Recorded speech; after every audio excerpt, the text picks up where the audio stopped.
Inside the Megxit summit, Harry talked to the Queen alone before Crunch Sandringham talks. Meghan's conference call was barred over eavesdropping fears, and Charles made clear his son won't have unlimited resources.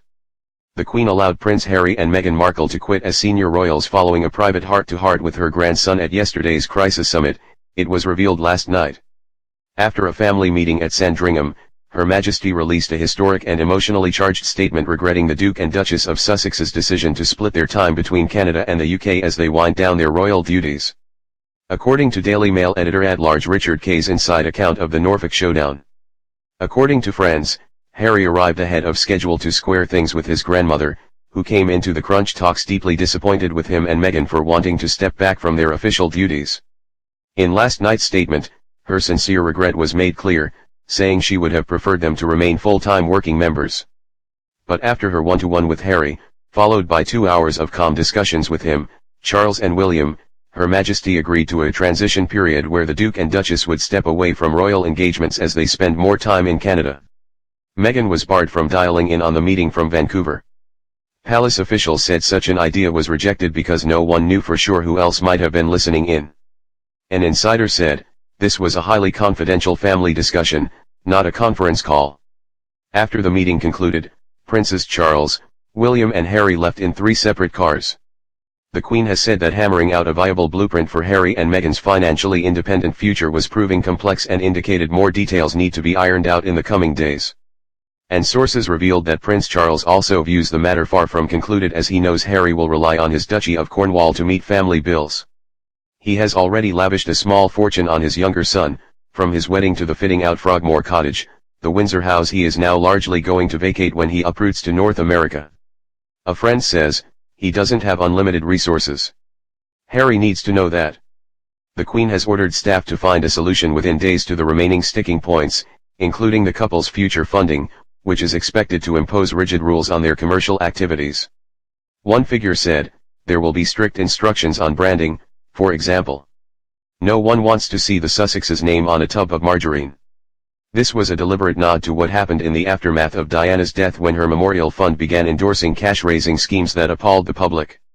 Yesterday's unprecedented royal parley culminated with a 5 p.m. statement from the palace, in which the Queen gave Harry and Meghan the green light to press ahead with plans to become financially independent. The monarch said, "Today my family had very constructive discussions on the future of my grandson and his family. My family and I are entirely supportive of Harry and Meghan's desire to create a new life as a young family.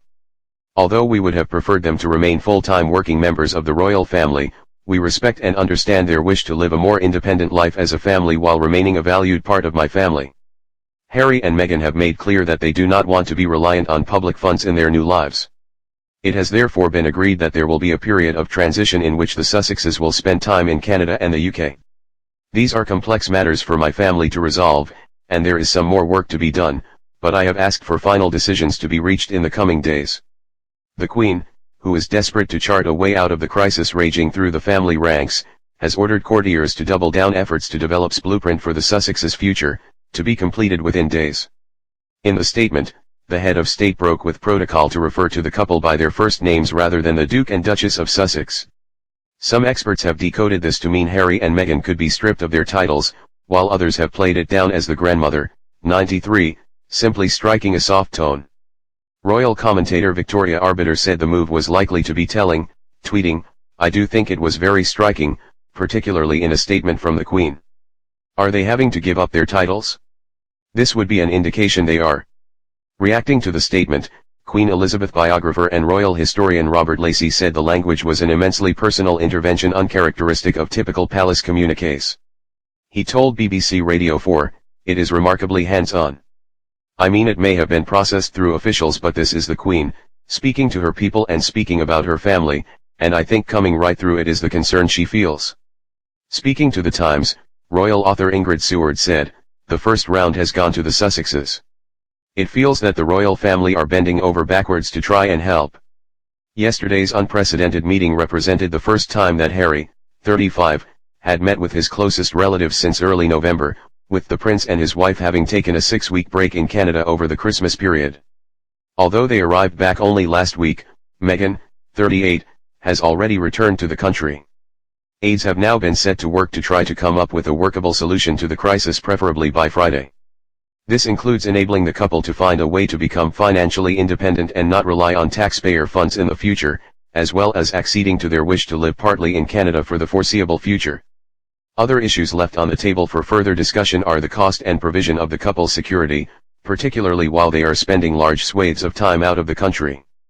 There is also the matter of Frogmore Cottage, the couple's Windsor home lent to them by the Queen, and refurbished with £2.4 million of public money. The couple have insisted that they want to keep the property as a base in the UK.